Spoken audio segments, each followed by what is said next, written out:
Good morning, ladies and gentlemen. I want to thank you for being willing to see my presentation in this video.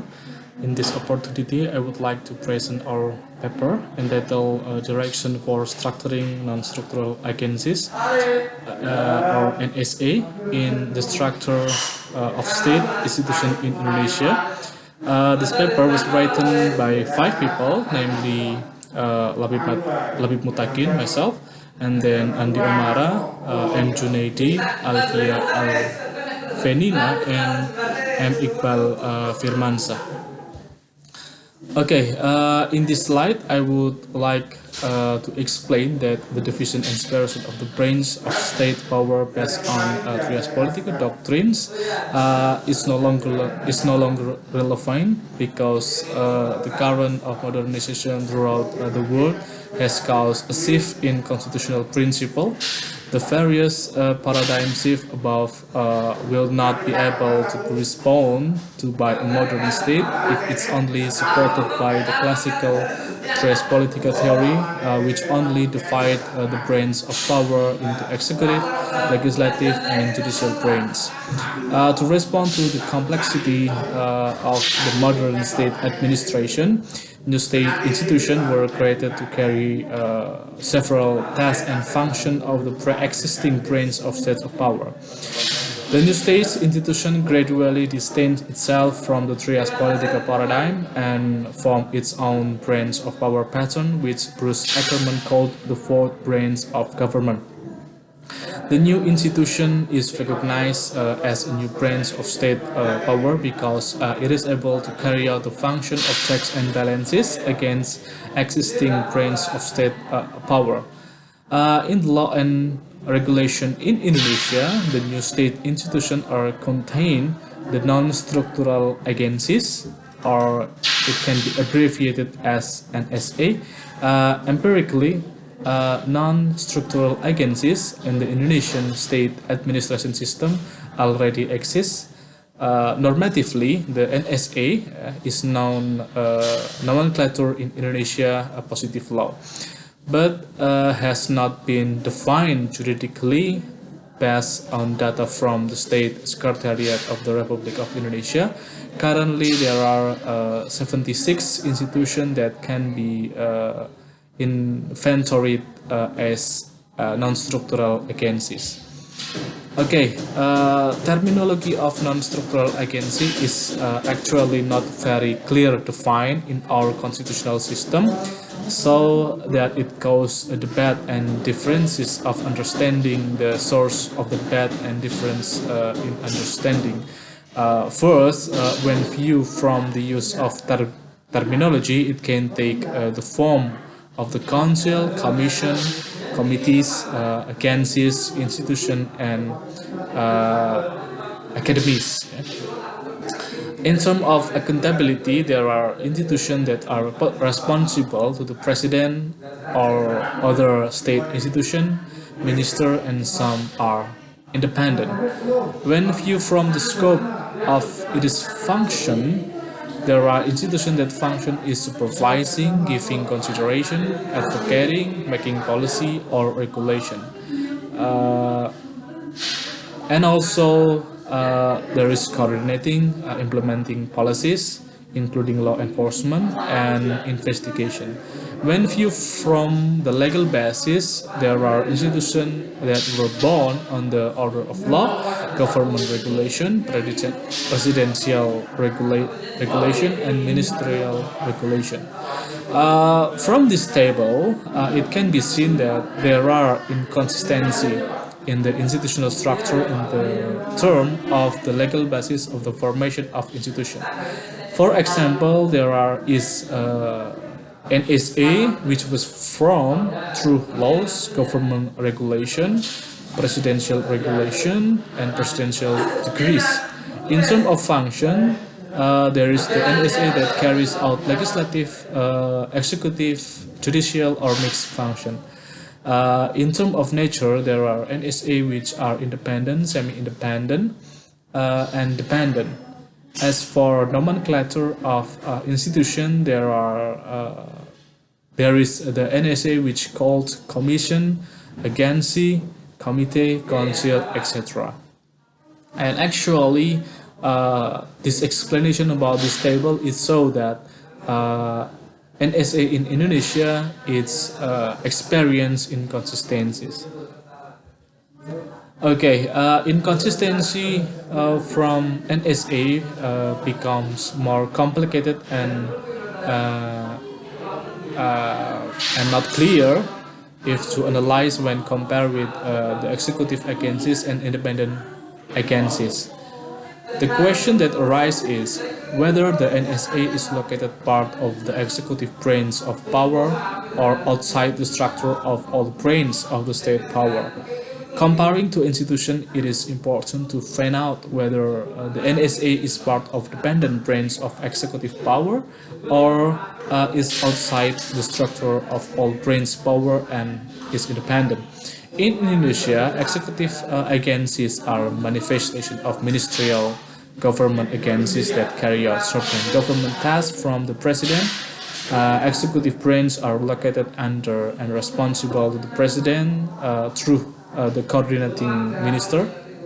Thus, executive agencies are part of the executive branch power because executive agencies are a government or executive institution and carry out certain government duties from the president and then are under responsible to the president. Institutions that fall into the category of the executive agencies include like state intelligence agency, state personnel agency, national counterterrorism agency, state administration agency, national narcotic agency. Meanwhile, the regulation of independent agencies can be seen in the law of 30 of 2002 concerning the Corruption Eradication Commission. In the act of this institution is stated as state institution which carrying out the duties and authorities is independent and free from the influence of any power from the executive, judicial, legislative, and other related parties. Therefore, independent agencies such as Corruption Eradication Commission in carrying out of their duties and function cannot be interfered with any branch of power. Thus, in Indonesia, there is very clear difference between executive agencies and independent agencies. If the executive agencies are independent, in the state, in the sense that they are under and responsible to the president. In the contrast, the nature of independent agencies is that they are free from any power. In other words, independent agencies are not under and responsible to president or minister. Based on the description, the NSA cannot be categorized as executive agencies or independent agencies.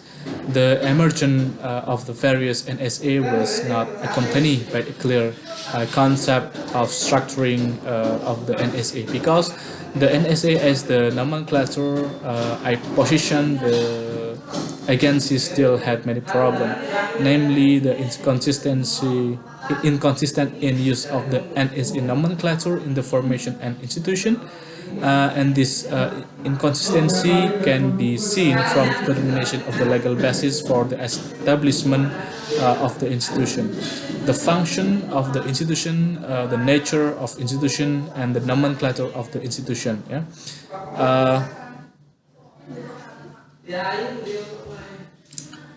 Okay.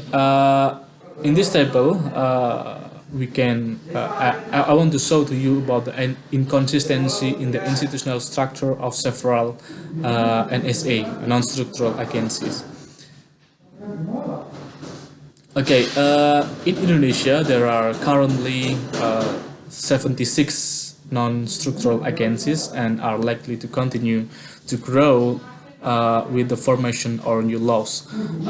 If the institutional inconsistency of the NSA continue and there are no clear sign in its formation, then the goal of realizing an effective and efficient government will be difficult to achieve. Apart from institutional inconsistency, yes, the NSA must still present in the institutional structure of the state in Indonesia. Considering role, duties, and function of the NSA are very important in the administration of the state. At this point, the NSA structuring strategy must be conceptually and comprehensively carried out so that the result can be beneficial for the nation and state. There are several considerations that might be used to manage the existence of the NSA. To overcome the institutional inconsistency of the NSA, the arrangement of the NSA must begin by establishing clear criteria, terminology, and benchmark. First, criteria can be set based on their function and responsibilities. If it carry out of the function of execution, regulation, operation, and its activities, it generates additional revenue for the state. Then it is include the domain of independent regulatory agencies. Accordingly, the NSA criteria are limited to the function. First, giving consideration. Second, advocacy. Third, investigation. And the fourth, external supervision. When viewed from the responsibility, the NSA can be limited only to those responsible to president or to other state agency. If it is responsible to the minister, then it should be included as agency under the ministry. In this position, the NSA should be categorized as executive agencies. Second, the NSA terminology can be limited only to first is the board, which has function of providing advice or consideration, and the second, the commission has investigate, advocacy, and supervisory function. The term agency or institution is used within the scope of state institution or government agencies, while the committee is not categorized as an institution. Third, the benchmark used in managing the NSA can be used indicator of the success or benefit, namely effectiveness and efficiency. The determination of this criteria in benchmark will facilitate the arrangement of the NSA. As consequence, there will be change, including first, the NSA, which carry out execution, regulatory, operational, and collection function, can become a government agency or be merged into government bureaucratic function. The NSA, which has been referred as a commission but carry out the function of making policies and executing, and its existence is very much needed, must be changed into state institution or an independent institution.